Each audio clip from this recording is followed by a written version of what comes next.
বাংলাদেশের রাজনীতিতে, নির্বাচনে, সংবিধানে কিছু সংস্কার পরিবর্তন প্রয়োজন।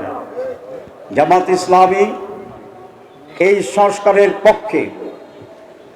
সেটি হচ্ছে একটি কেয়ারটেকার সরকারের অধীনে নির্বাচন করতে হবে, নির্বাচন কমিশনকে পুনর্গঠন করতে হবে।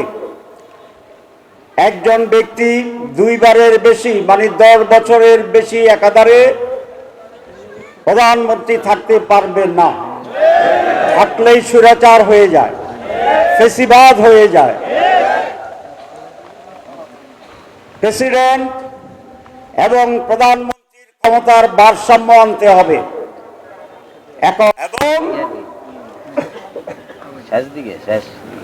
প্রপোর্শনেট নির্বাচন বলে, কোন কনস্টিটিউয়েন্সি নির্বাচন নয়, দলীয় প্রতীকে নির্বাচন হবে।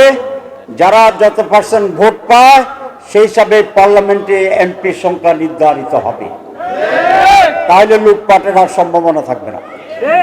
এই সকল মৌলিক পরিবর্তন এনে যত শীঘ্রই সম্ভব একটি সুষ্ঠু নির্বাচনের আয়োজন করে জনগণের প্রতিনিধির কাছে ক্ষমতা হস্তান্তরের জন্য আমি জোর দাবি জানাচ্ছি। আমি আপনাদের সবাইকে ধন্যবাদ জানাই। আসসালামু আলাইকুম।